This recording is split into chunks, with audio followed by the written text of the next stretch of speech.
Welcome back to Earth and Star Spiritual Wellness Center. Guess who I found just out and about in the world? Dr. Gail. Thanks, Mary. You're welcome. She's here with us, guys, in our inner sanctum. Yes. You ought to see it. It's cute. Well, we haven't been in person together in a long time. Yeah. Since you moved away. Yeah. And even when we were in person, it was at the shop. This is her first time in my haunted home. Yes. And it does get haunted occasionally. It does get haunted occasionally, yes. Like right over there in that little recording studio, that's where the aliens would stand at night because they liked all the equipment and the lights and stuff. Oh, and they like music too. Yep, so I'd be over here walking back and forth, They were over here. to bed, and there'd be giant things just standing there in front of the flashing lights, and I'd just be like, going back to bed now. Y'all do your thing. Party on over. Exactly. Well, what do you have going on in life? Oh, I'm here in South Carolina looking at some real estate, some of my rental properties. That's what's going on today. Fun stuff. Real 3D stuff. But aside from the 3D stuff, which she is a boss in the 3D, like the kind of boss that you might be afraid of if you had to work for her. Really? You know what you want. And you know how to tell people that this is what you want. And if it's not right, you'll remind them of what you want. So that's not really being a scary boss. That's just being a boss. We'll put it that way. Learning how to be like that was a lot of that work in the operating room. Working with such powerful surgeons and personalities and tend to be an introvert. You learn. You learn very quickly, or you can just be eaten up. So you're an introvert. Yes, very much so. Aw. So this was part of your empowerment, was learning to speak this way. Yes. So not to throw anyone under the bus, but y'all know my mother-in-law, Meg, she was always scared of you. For years and years, she was scared. Was? Yes. When I worked there, she was like, that's Gail's account. I don't want to make her mad. And I was like, why y'all scared of Gail? Because I never found you scary. But I think that they just knew that you knew exactly what you wanted, right? And that you were going to be on top of it, which is a good thing. Right. I was always on top of it. I was always looking at the numbers. I was always looking at everything. So that might have been it. It's actually, I shouldn't say she was scared of you. I think that's a sign of respect. Okay. We respect Gail. And we're good friends. Now, I don't know if you knew each other too well back then. No. This was a long time ago. No, we didn't. But outside of the 3D, you have, I guess this could be in the 3D too, but your new book's coming out, right? Right, yes. How I Met an Alien will be out in a few weeks, I hope. It'll be out in a few weeks. I just got the ebook this morning to approve it, and I did, so now they'll go to the paperback. And that's on Amazon.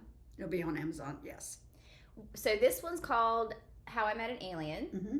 Do you want to talk for a second about your first book, since that one's been out? Yeah, the first book is How I Learned to Fly a Spaceship, and it's about all my missions that I went on rescuing missions that going into these Area 51 type places, rescuing sick and dying ETs or aliens that are in these places, and also rescuing humans from the aliens that went back and forth. Also did a lot of work with hybrid program, with delivering hybrid babies and sending out hybrid babies for adoption.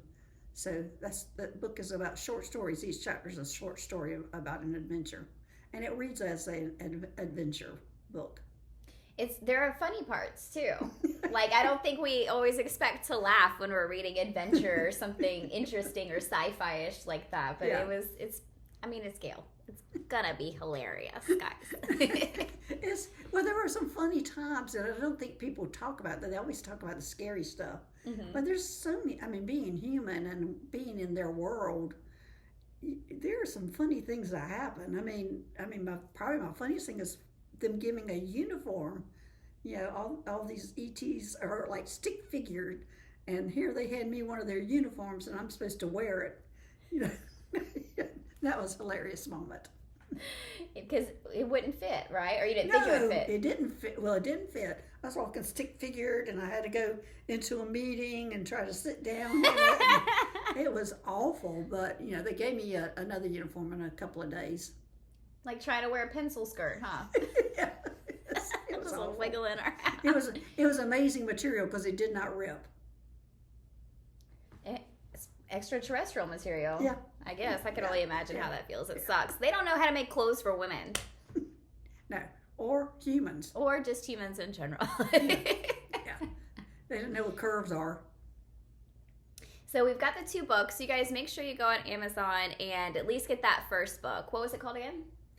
How I Learned to Fly a Spaceship. How I Learned to Fly a Spaceship is out on Amazon. It's really good. It's amazing and it's funny. You guys go get that one. And the new one will be out soon. How I Met an Alien.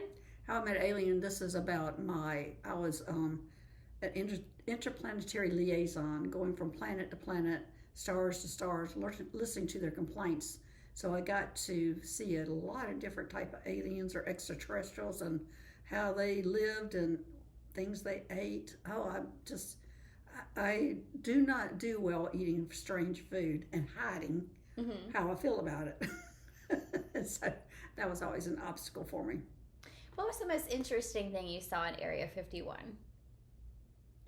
The most interesting? Well, I'm not real sure about which facility. There's lots of facilities, not just Area 51.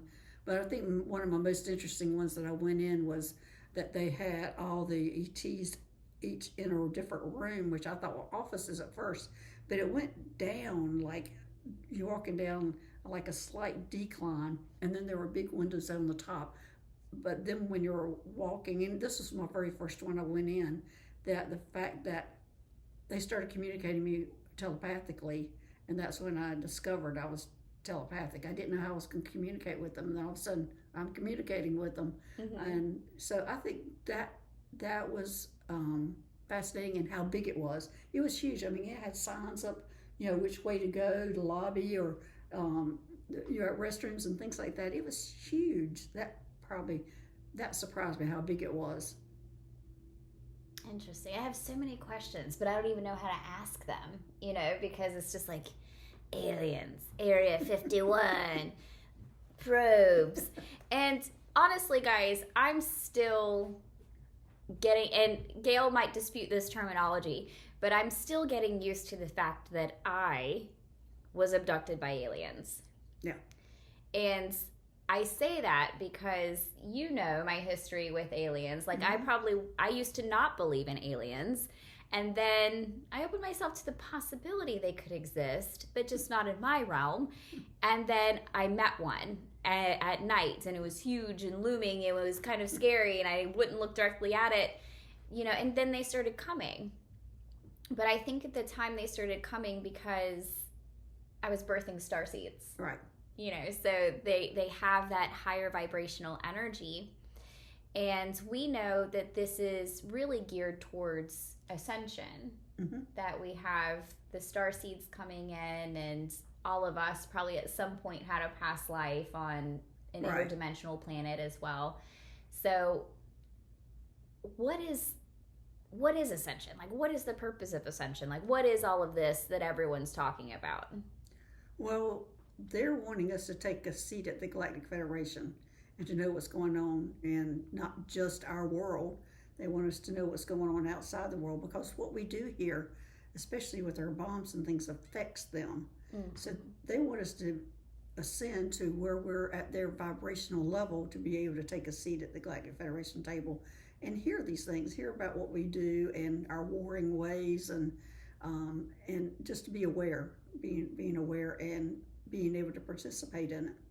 That I've never even thought of it that way. A lot of the time when we think about ascension, we think about just our vibration raising, and we think about harmony and world peace. Well, it takes all that for us to ascend.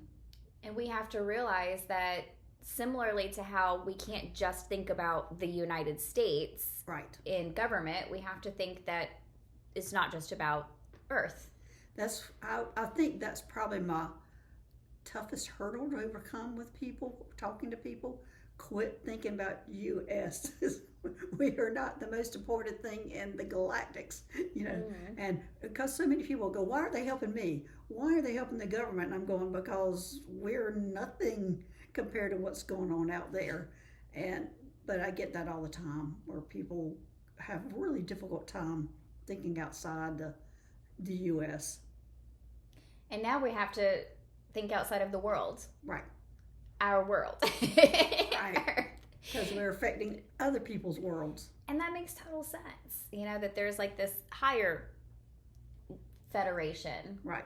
I want to call it like a government, but it governs all of the different planets and brings all of them in so we can have universal peace, perhaps, and understand how our emissions affect other planets and how maybe they affect ours. Right. To a certain extent. So. But they're aware of it. If they do something that'll affect us, we are not. We are not aware of it. Throw out a bomb. Let's see. It's not going to hurt this place. Because we don't even think of it in that terms. No. Humans are very selfish seeming. Well, we're here for duality. We're to learn duality. So that is one of the reasons why we're here, to experience that. So that is part of it. But the ascension, we need to be moving a little bit more towards not warring and accepting people. Mm-hmm. Something just popped into my brain about the importance of the 3D. Mm-hmm. Because we are a 3-dimensional world living on a 4th-dimensional timeline. But it's important that we're here to learn the lessons that we're here to learn. Right. To experience the things that we incarnated here to experience. So when we ascend, is it still technically going to be a 3D world, or is that going to change? I think it'll change. Well, we can go right into might be part of another next world type of deal, because I was telling Mary earlier that a few years ago I saw a lot of light workers thousands of light workers, not a lot, thousands, on a spaceship probably. I thought at that time it was a airplane, and or a jet, and they took us all to like a hangar and herded us all in and sat us down at picnic tables, and they were giving us snacks. Everybody was like out of it, they were conscious, but it was almost like they had been given drugs where they could follow orders, but they weren't going to remember anything. And we're all sitting at picnic tables inside this hangar, and I'm the only one that's awake. I'm the only one that's in this plane that I thought at that time, and seeing everybody out of it. And then I was the one started having a fit and going, where are my family and friends and my pets? And so they took me into a room to calm me down, to let me hold my cat that was in another room. So they had literally taken all light workers, your families, your animals, all off the planet. Now, why we were isolated as light workers in a different room, I suspect everybody else went up to the spaceship Athena. I wouldn't have to read on that to make sure, but I think they went up to that spaceship. Earth was hit by a meteor. It went all the way through it, and Earth imploded. I discovered at that time that Earth has been cloned 9 times with humans and 27 times total. And I did not know that until recently, because that dream came back to me just last week with this is what had happened. And that's what they were showing me, which is unbelievable. I'm going, why are we trying to save Earth? So that was the first thing I was going through. Why are we doing all these things to save Earth if it's only going to be cloned again? But I think that might be part of it. Next ascension stage, they might just clone Earth, and then we're down in 4th or 5D, 5D. That's what I was wondering. If we ascend and then they reclone Earth, and it still has that 3D impact for the souls coming in. I really don't know. We can read on that or figure that out. But I don't know for sure what's going to happen. I just had all this last week, how we were hit with that meteor and how it went all the way through, and Earth just collapsed. And we weren't on the planet. But what happened to all the people and the animals? They took us off. So they knew this was happening. They were tracking it. They took everyone off, cloned the planet, and just stuck us right back in. Exactly.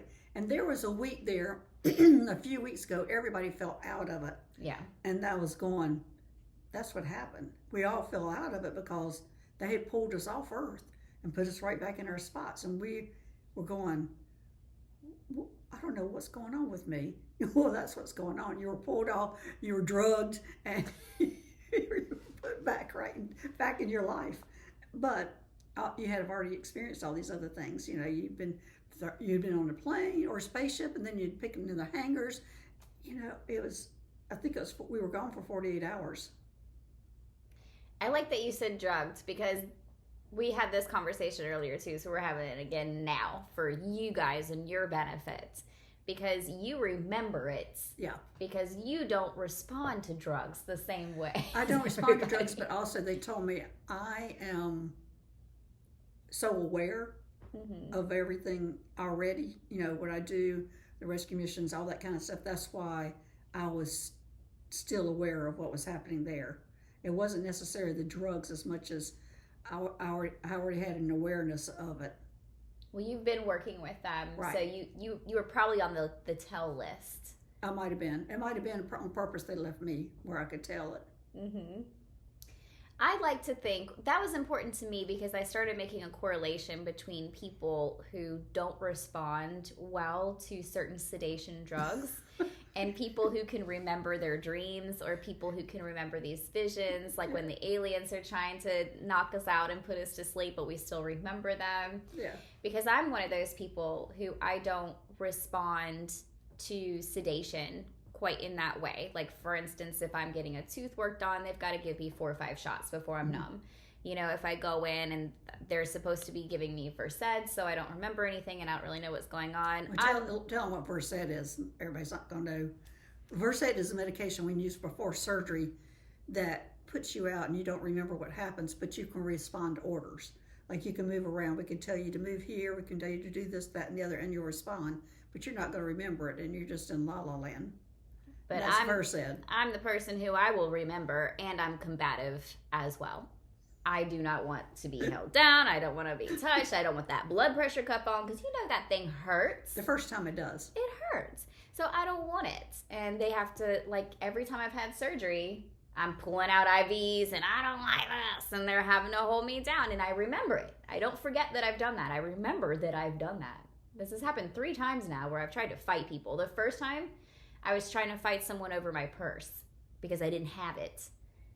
But I never brought it.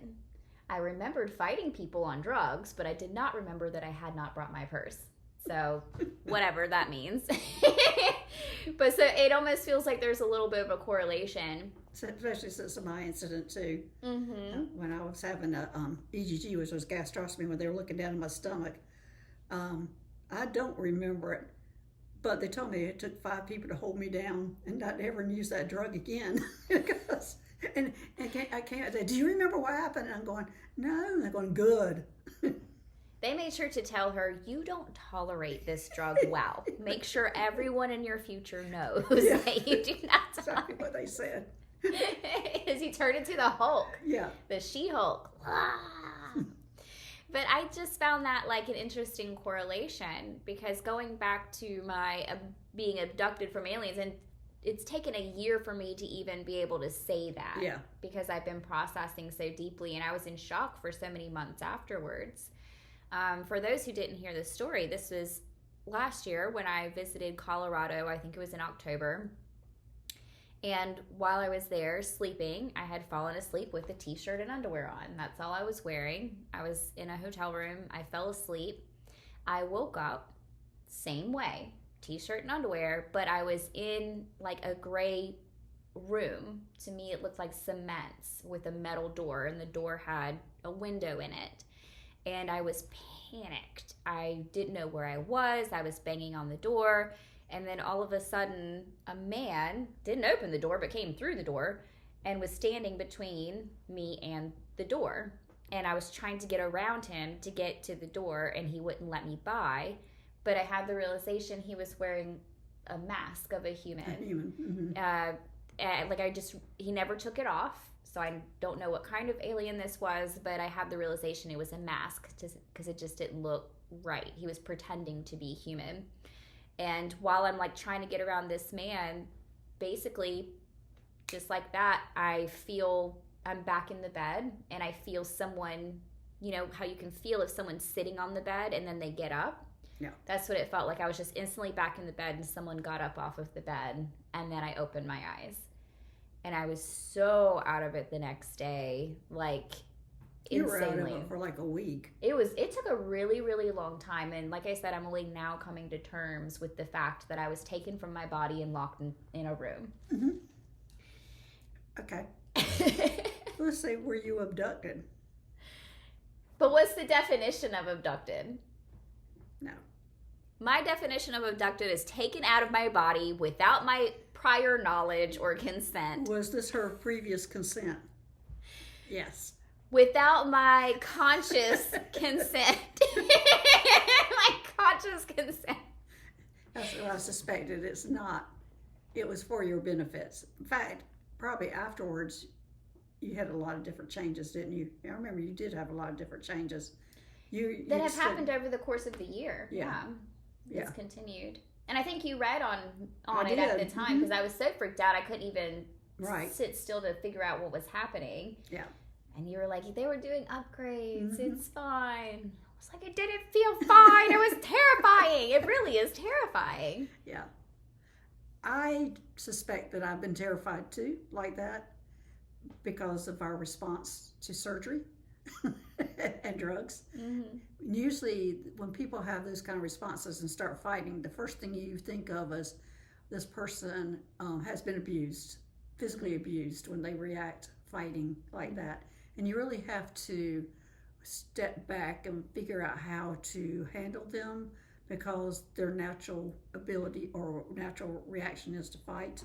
And usually it's, when you're going into surgery and when you're being taken by aliens going into surgery or having something done, you're vulnerable. And when somebody has been abused, they're vulnerable. Now, I don't have an abuse past myself, and you don't either that I know of. But that is a reaction that we have to be aware of, even in surgery, with somebody who starts fighting like that.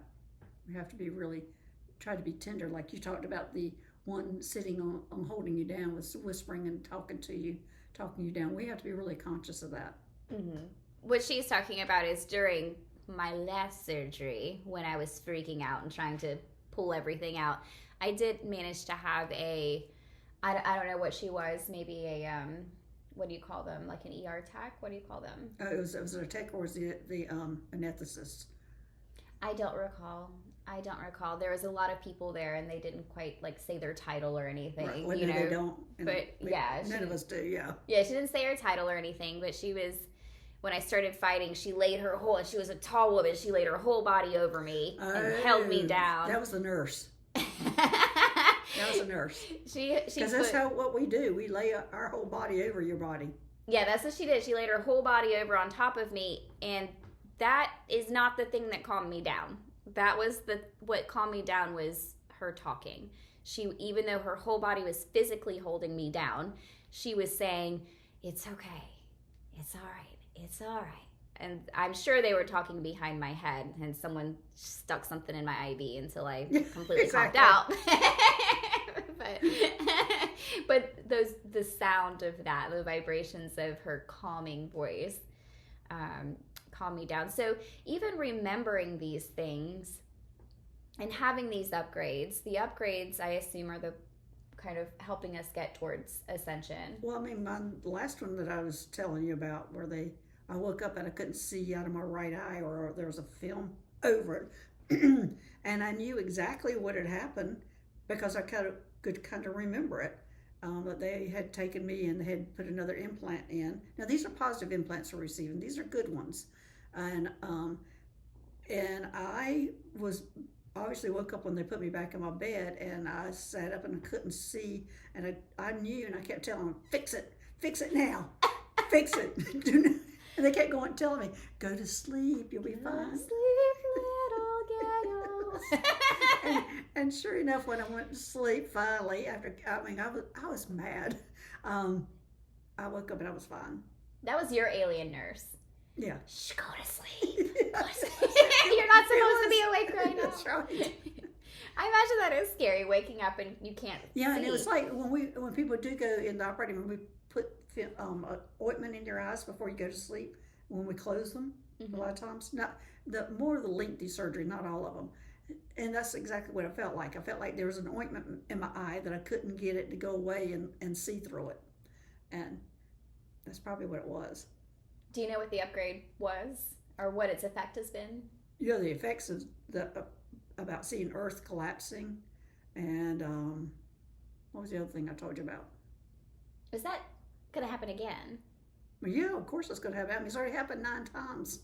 You know, or 27 times Earth life, 9 times human life, which is amazing. It's just a lot to absorb, I think. Mm-hmm. So them putting that in your eye helped you be able to see that. Yeah, and also how our next reveal would be. That was another one. I mean, these two things were right after it. Tell me about this reveal. Well, we're all expecting them to come land down somewhere and come off spaceship, wave high, and shake hands with the government. And that was originally the plan. The government has not quite been agreeable or want to participate in that, or they think we're not ready. I'm not sure what the reasons are for them. But then they decided to go individually and go from ground up. So they were contacting each person individually, especially the Palladians, and I'd say the Arcturians, the Syrians also, Lyrans. All of them are going like individually. But what I just saw last week was that it will be the people revealing themselves who are the ETs or the hybrids that are already here on Earth, that are already integrated in the families, are already part of what we do, and it's going to be an easier acceptance. Now, it's still going to be a big hurdle to accept them, but they're already going to be loved by their family and accepted by their family, and the family's going to go, you know, just because you're a mantis being, I still love you, you know, and it's going to be easier to reveal. But that's the reveal I just saw a few weeks. No, I think it was last week. That's how it's going to happen. So I'm looking around going, is it going to be you? Is it going to be you? What are you going to be? Are you going to be a Palladian? Who's it going to be? Who's going to be? Am I going to turn into something? You know, because I wrote a chapter in my book about one of those things happening, and it was a guy who lives in Mexico who was running through the crowd, and he was turning into a mantis being. He did not know, because not everybody's going to know who they are until this happens. Mm-hmm. And he was changing into a mantis being. We went and got him out of that town and took his family up into a spaceship and tried to help him transform back and tried to stabilize them. I'm not sure how they did that, but when we took them back, it was another team. It's called the J Troops. There's 3 of them. They had already gone through the townspeople and did whatever so they wouldn't remember it. And then the family, they went in and were asking the family, do you want to remember? Do you not want to remember? They had an option. Mm-hmm. So I didn't hear what the final decision was. They got me out of there before that, your decision.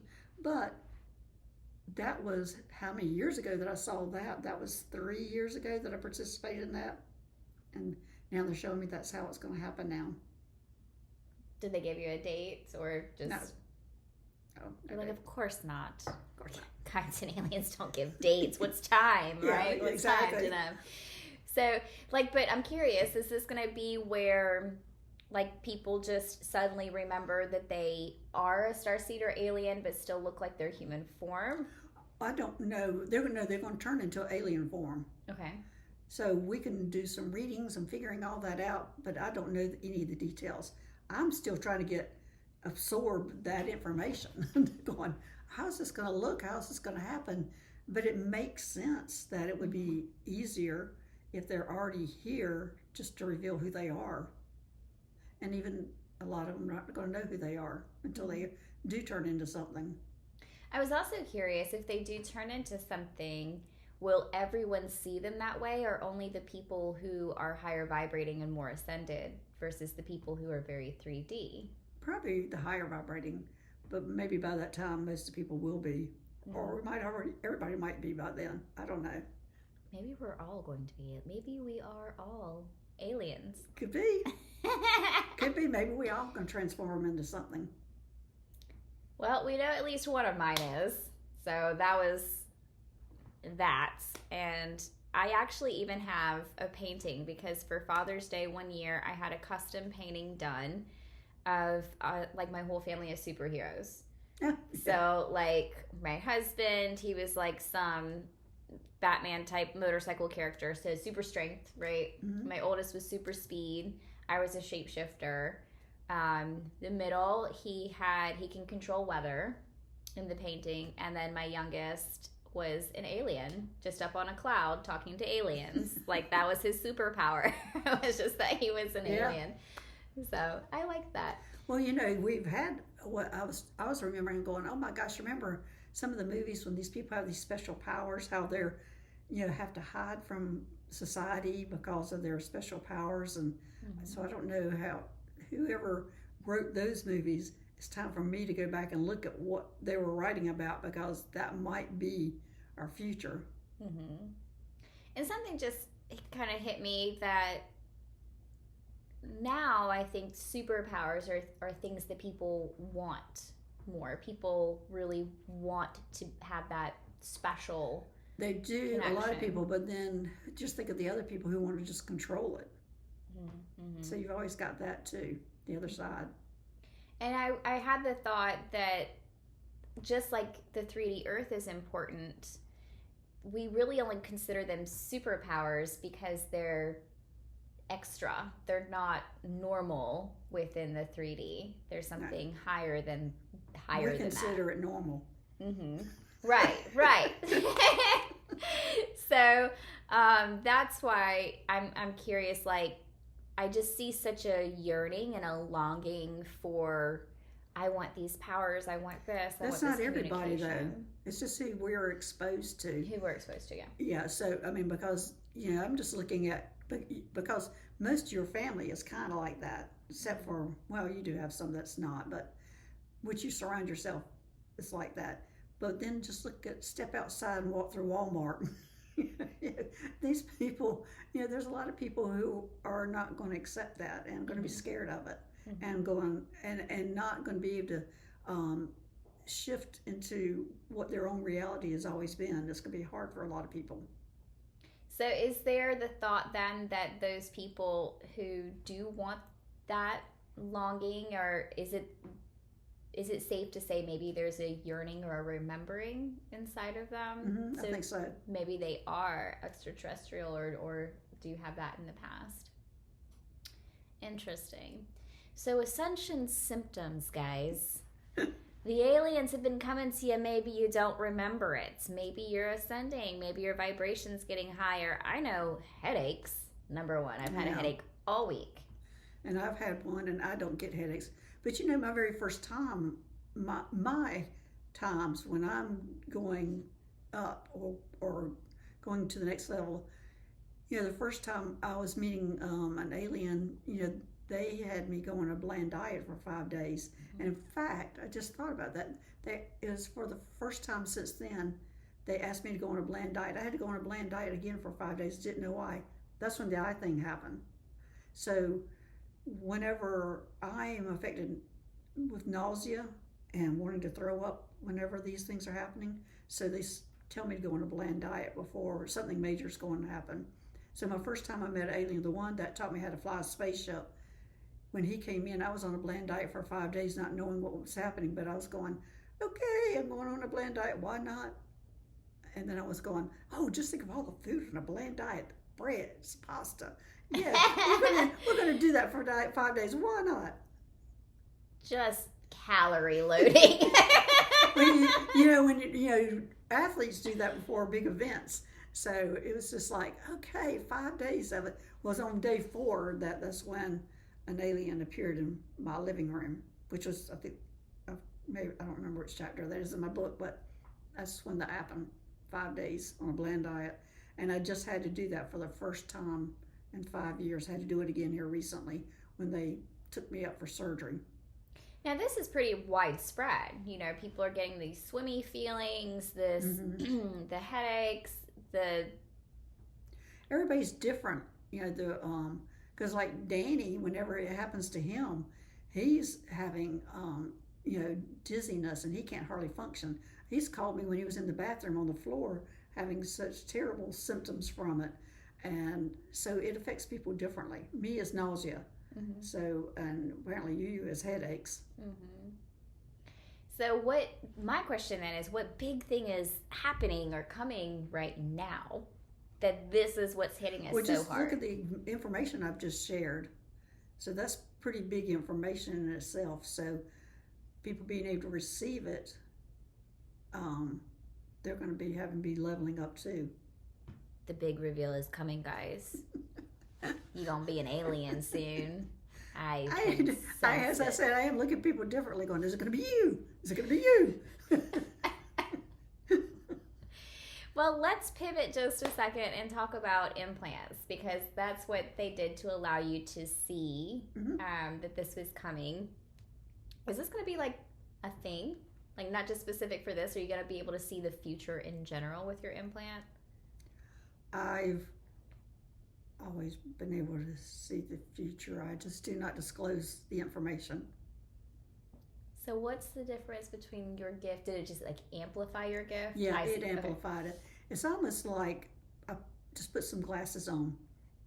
That's what it feels like. It's like before I could see this, and now it's like I put glasses on and can see it so clearly. Like it's so real.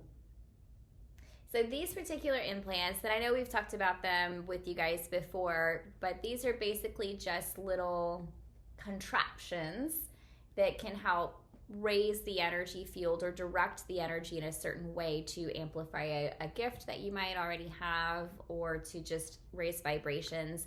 There's also negative implants that kind of do the opposite, such as blocking your gift or keeping your vibration low. But when they come for healers or other people like that, teachers, these are positive implants. Yes. How many you got? I don't know, a lot. Read on it. I want to know how many you have. How many do I have? I don't read on myself. You can read on it. But I'm sitting there going, you've got one in your ankle, and I'm wondering why, what that one in your ankle is. My ankles are so beautiful. If I ever wear a long skirt and pull it up just a little, my husband's like, girl, look at that ankle.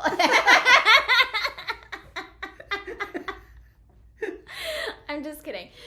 I'm not kidding that he says that. I'm not kidding that he says that. Okay, interesting. I don't know. The number 15 popped into my head instantly. I didn't sit and like read on that though. And I know I got one a few years back. I forget what they said. There was like a wisdom chip or something. Right. The pineal gland is the most common place. It's usually in your brain is where it is. But they do put it in your sides and sometimes extremities. And I don't know the difference in the reasons for where they're located and why. Because I have one on my right ear on external. I have a little bump where they put one in. So I have one there too. I would be curious to know what that is. And the reason I say that is because I have a couple handfuls of clients who have attachments. Right. And they come to me to help them remove those negative entities. And there's two common spaces that I find attachments like to aggravate. And one is behind the ear, and one is at the temple. Oh, so I always found them also in the solar plexus too. I really like to land in there. But yeah. Yeah, I do have one at the solar plexus, one client with one at the solar plexus. But these seem to be very common areas where the negative entity wants to irritate, but that's not a chakra. Right. Right? So I don't know why. I don't know what that is. I said that I haven't gotten into what each implant does and the specific location for them. I don't know that information yet. Maybe in the future, but I don't know now. It would make sense to me if it did have something to do with that particular clair. Yeah. You know, because if they, like the one they put in my... But why would you have one in your ankle? Or why would they put one on the side or the back? Like, you know. I'm not often stumped. But you know, sometimes the extremities have them. So I don't know. And it might be some polarity thing, you know, one, you know, because I know the one that I just recently had is something to do with polarity, because it's something in the top of my head that goes down to the bottom. So it's two parts to it. So that might be also like if one ankle, what goes to another one in your brain. The first thing that popped into my head is tracker. Could be. Aliens got me on house arrest, bro. Could Very help me. She's a flight risk. As I said, I don't know that information yet. I just know we're just removing them. I do often just like head off into the astral, peace out, you know. Yeah. So maybe it is. But I have seen what I would call like shadow trackers in people's feet, ankles, or just their 3D space. And this doesn't, for me, at least at the time, it didn't have anything to do with aliens. Right. The first time I ever saw one of these was when my middle son kept seeing shadow dogs. He called them shadow dogs in his room at night. So, you know, I kept reading into them. They were very neutral entities. They weren't evil entities. They were just spirit dogs that happened to live out in the woods, you know, behind our house. And they would just come into the room at night, but they would scare him because they would wrestle and play and bite at each other. And so of course he's seeing teeth and stuff like that. And I always asked him, I said, but did they like attack you? Did they hurt you? Did they bite you? And he'd say, no, they were just playing, but it was scary. You know, he was a baby. And I had reached out to a couple of my colleagues.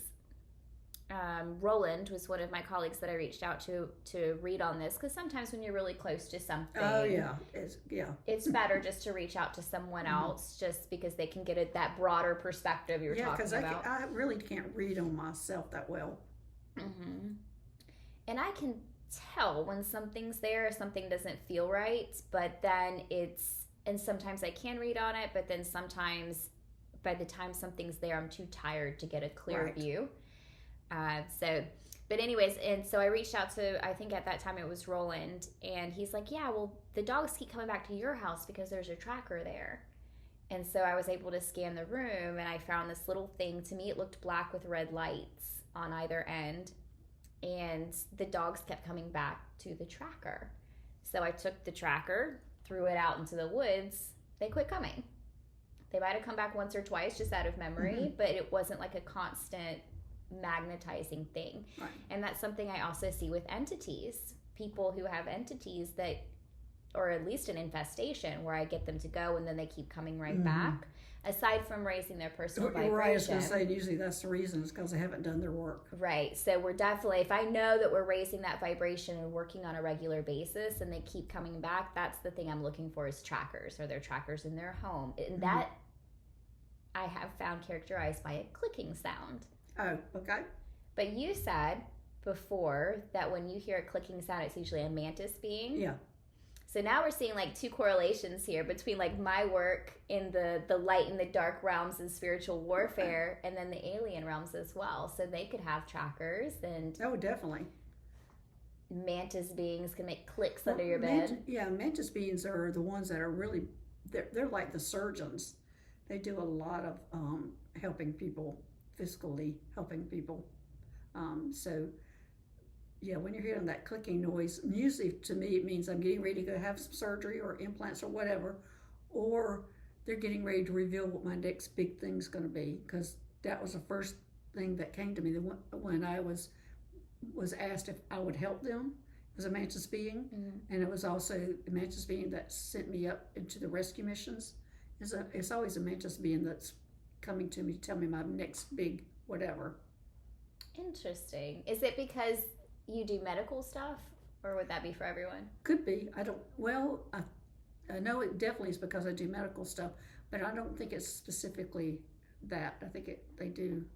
I've read on a few people that a mantis being shows up to tell them what they're getting ready to do next. Interesting. I don't think I've ever met a mantis being, although something now saying yes, you have. I don't always remember all of those things, I guess. So if you have a negative implant, or feel like you have a negative implant that might be characterized by depression, anger outburst, suicidal thoughts, anything else good? All the low, gross, icky kind of vibes, you know? So if you do, that might require working with a healer to raise your vibration, the removal of that implant energetically. That's something we can do, of course. And then the positive implants, I don't know that we can schedule or control those. They kind of come when we raise our vibration and we're ready to receive. I'm just always happy. Yeah, give me another one. Yeah, because something good always comes with it. One thing I will say about the aliens and conscious consent is that the first implant that they gave me, that I think it was the first one, they did come to me while I was awake and tell me what it was for. Yeah, because you called me. I was like, I got an implant. Did I do the right thing? I said yes. Did I do the right thing? Was I supposed to get this implant? Should I have said no? Because I said yes. So, yeah. All right, how many? Do I have a negative implant? No, you don't. Okay. Were you reading? No, I would have already picked up on it. Okay, cool. How many positive implants do I have then? I'm counting at least 10, but they're not all active. Some of them have just gotten worn out and they've replaced them. So by inactive, are they worn out or are they there to be activated at a certain point? No, they've just been replaced by something higher, better, whatever. Okay. You've got 11. That's what I'm hearing, 11. Should I remove the dead weight?